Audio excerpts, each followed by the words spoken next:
Hello everyone. आज के इस लेक्चर में हम पढ़ने जा रहे हैं properties of charges. Properties of charges में सबसे पहला टॉपिक है चार्जेस क्वांटाइज्ड। चार्ज हमेशा क्वांटाइज्ड फॉर्म में ही ट्रांसफ़र होता है।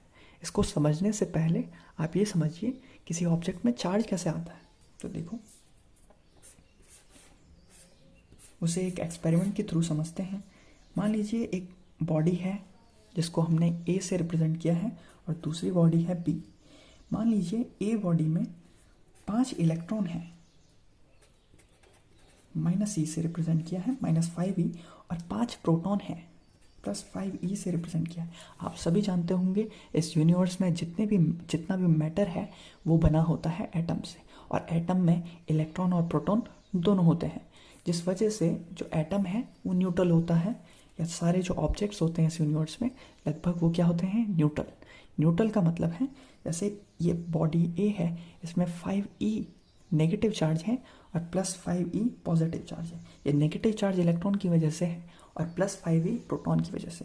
इसमें जो नेट चार्ज है, अगर आप इसका टोटल चार्ज करेंगे, टोटल चार्ज फाइंड आउट करेंगे तो वो आएगा 0।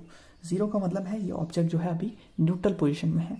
वैसे ये बी ऑब्जेक्ट है, इसमें मान लेते हैं 7 इलेक्ट्रॉन हैं और 7 प्रोटॉन। अभी देखिए, किसी मेथड आप रबिंग भी यूज़ कर सकते हैं। थ्रू रबिंग आपने क्या कर लिया है, इस बी ऑब्जेक्ट से कुछ इलेक्ट्रॉन जो है ट्रांसफ़र हो गए हैं इस ए ऑब्जेक्ट में। अगर कुछ इलेक्ट्रॉन ट्रांसफ़र हुए होंगे तो किस फॉर्म में ट्रांसफ़र हुए होंगे, देखो, ऐसा हो सकता है कि एक इलेक्ट्रॉन इस ऑब्जेक्ट बी से ए की तरफ आया होगा, या ऐसा हो सकता है 2 इलेक्ट्रॉन, या ऐसा हो सकता है 3 इलेक्ट्रॉन जंप कर गए हैं फ्रॉम बी टू ए। इस कंडीशन में होता क्या है, जैसे ही एक इलेक्ट्रॉन, मान लीजिए एक इलेक्ट्रॉन ट्रांसफ़र किया है फ्रॉम बी टू ए, तो इस ए ऑब्जेक्ट को एक इलेक्ट्रॉन एक्स्ट्रा मिल गया है, -1 इलेक्ट्रॉन एक्स्ट्रा मिल गया है। तो पहले जो चार्ज 0 था वो अब देखिए, अब इसमें नेगेटिव चार्ज कितना हो गया है।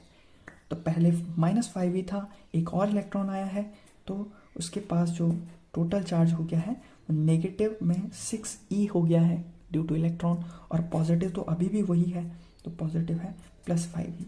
जो नेट चार्ज है वो कितना हो गया है, -6e + 5e -1e। इसका मतलब है ऑब्जेक्ट ए चार्ज हो गया है नेगेटिवली चार्ज हो गई है ऑब्जेक्ट ए। और बी को देखिए, तो बी से एक इलेक्ट्रॉन, पहले इधर थे 7 इलेक्ट्रॉन्स, अब एक इलेक्ट्रॉन जंप कर गया उधर, तो अब जो बचा है वो -6e इलेक्ट्रॉन बचे हैं। तो टोटल जो चार्जेस अब इसमें हैं +1e। इसका मतलब है ऑब्जेक्ट बी पॉजिटिवली चार्ज हो गया है। तो कुछ इस तरीके से ऑब्जेक्ट्स में चार्ज आते हैं। अभी इसमें एक ऑब्जर्व करने वाली बात यह है कि जो इलेक्ट्रॉन ट्रांसफ़र हो रहे हैं, जो चार्जेस ट्रांसफ़र हो रहे हैं, वो इंटीजर के फॉर्म में ट्रांसफ़र हो रहे हैं। अब आप बोलोगे कहाँ पे इंटीजर है, तो देखो, एक इलेक्ट्रॉन ट्रांसफ़र हो रहा है, या 2 इलेक्ट्रॉन ट्रांसफ़र हो रहे हैं, 3 इलेक्ट्रॉन ट्रांसफ़र हो रहे हैं। ऐसा कभी नहीं लिखूंगा कि 3.5 इलेक्ट्रॉन ट्रांसफ़र हो रहे हैं। 3.5 का मतलब है 3 इलेक्ट्रॉन और 0.5 मतलब आधा इलेक्ट्रॉन। 3 इलेक्ट्रॉन और आधा इलेक्ट्रॉन ट्रांसफ़र, कभी ऐसा पॉसिबल है कि half electron from object B to A transfer हुआ है, मतलब आधा इलेक्ट्रॉन इधर है और आधा इलेक्ट्रॉन इधर, ऐसा कभी भी पॉसिबल नहीं है। इसका मतलब है जो चार्जेस होते हैं ट्रांसफ़र होते हैं इन अ इंटीग्रल मल्टीपल ऑफ ई। ई क्या है, E is charge of electron या प्रोटॉन। जो चार्जेस हैं इलेक्ट्रॉन और प्रोटॉन में वो ई के इक्वल होते हैं, तो ई के इंटीग्रल मल्टीपल में ही चार्ज ट्रांसफ़र होते हैं। जैसे इधर देखिए, 1e के फॉर्म में चार्ज ट्रांसफ़र हुआ है, 2e के फॉर्म में चार्ज ट्रांसफ़र हुआ है। तो इसे हम एक फॉर्मूले की मदद से भी समझ सकते हैं। अब इसका मैथमेटिकल फॉर्म अगर देखें तो चार्जेस जो ट्रांसफ़र होते हैं, तो चार्ज को हम रिप्रेजेंट करते हैं कैपिटल Q से। जो चार्ज ट्रांसफ़र होते हैं वो हमेशा NE के फॉर्म में ट्रांसफ़र होते हैं। NE मतलब E is charge on a proton और चार्ज ऑन अ इलेक्ट्रॉन। तो इसकी वैल्यू 1.6 × 10⁻⁻19 कूलम है।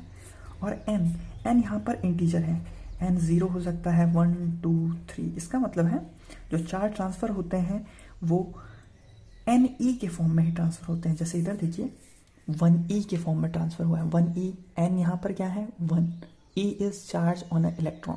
वैसे ही 2E के फॉर्म में हो सकता है, 3E के फॉर्म में हो सकता है, मतलब इंटीग्रल मल्टीपल के फॉर्म में ही चार्ज ट्रांसफ़र होता है। इसी को कहते हैं चार्ज इज क्वांटाइज्ड। चार्ज जो है वो पैकेट के फॉर्म में ट्रांसफ़र होता है, कॉन्टिन्यूस फॉर्म में ट्रांसफ़र नहीं होता है। कॉन्टिन्यूस फॉर्म का मतलब है पॉइंट वैल्यूज़ में, ये 3.5 इलेक्ट्रॉन, 2.5 इलेक्ट्रॉन ऐसे फॉर्म में ट्रांसफ़र नहीं होता है, बल्कि पैकेट के फॉर्म में होता है, डिस्क्रीट फॉर्म में होता है। जैसे आप कभी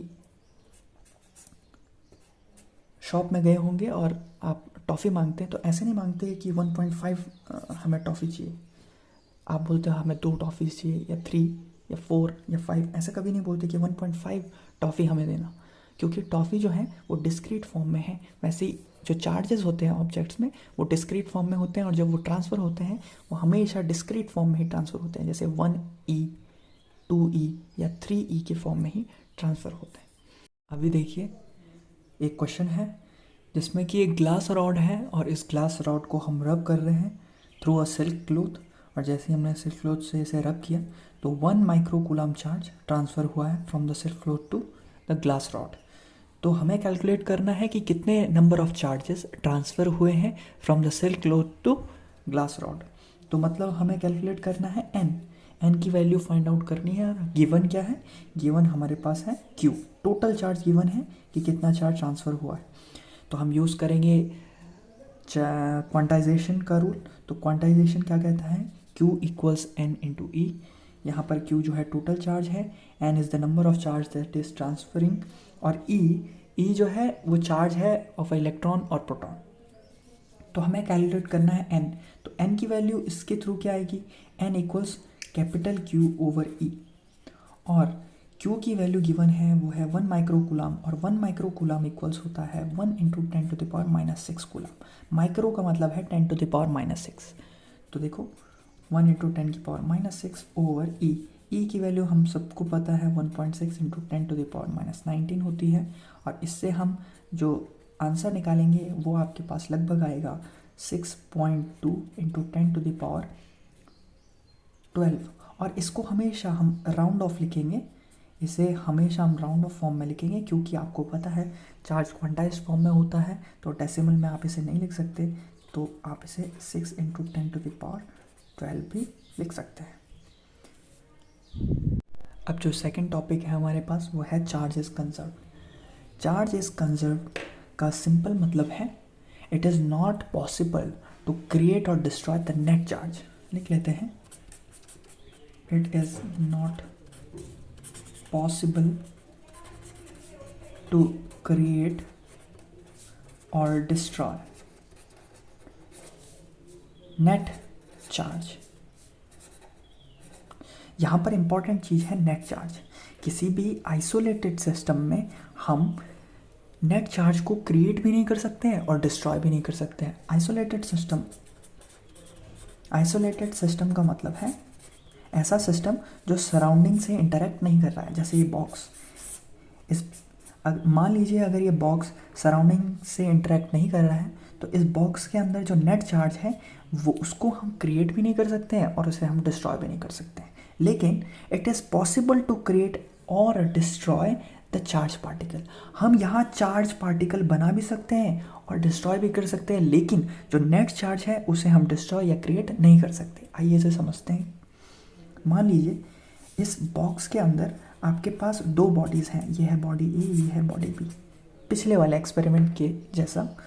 तो इधर एक इलेक्ट्रॉन ट्रांसफ़र करा था बी से ए की तरफ, और इस ए ऑब्जेक्ट को नेगेटिव चार्ज जो है मिल गया था और ये ए ऑब्जेक्ट नेगेटिवली चार्ज हो गया है। वहीं जो बी ऑब्जेक्ट है वो पॉजिटिवली चार्ज हो गया है।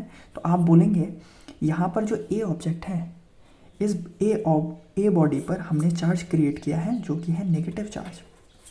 इसका मतलब है हमने इस बॉडी ए में चार्ज को क्रिएट तो किया है और बी में भी चार्ज को क्रिएट किया है, इधर पॉजिटिव चार्ज है। लेकिन क्या हमने नेट चार्ज कुछ चेंज किया, क्या इधर नेट चार्ज चेंज हुआ है? तो देखो, एक इलेक्ट्रॉन ट्रांसफ़र होने पर इस बॉडी पर -1 इलेक्ट्रॉन चार्ज आया है और बी पर +1 ई इलेक्ट्रॉन। तो अगर हम टोटल या नेट चार्ज देखें इस पूरे सिस्टम का, तो नेट चार्ज की जो वैल्यू होगी वो होगी -1 ई +1 ई, जो कि है 0। पहले भी जब इन दोनों ऑब्जेक्ट्स में चार्जेस नहीं आए थे, फिर भी जो नेट चार्ज था वो 0 ही था। और अभी जब एक इलेक्ट्रॉन ट्रांसफ़र हुआ है ऑब्जेक्ट बी से ए की तरफ, तब भी नेट चार्ज 0 है। तो हम कोई भी चार्ज डिस्ट्रॉय नहीं कर सकते हैं, नेट चार्ज को डिस्ट्रॉय नहीं कर सकते हैं और नेट चार्ज को क्रिएट भी नहीं कर सकते हैं। लेकिन हम चार्जेस को क्रिएट कर सकते हैं। जैसे ऑब्जेक्ट ए में हमने चार्ज क्रिएट किया जो कि है नेगेटिव, और वैसे ही ऑब्जेक्ट बी में हमने चार्ज क्रिएट किया जो कि है +1 इलेक्ट्रॉन। लेकिन जो नेट चार्ज है उसे हम क्रिएट या डिस्ट्रॉय नहीं कर सकते। यही है charge is conserve, charge neither be created और नॉट बी डिस्ट्रॉयड।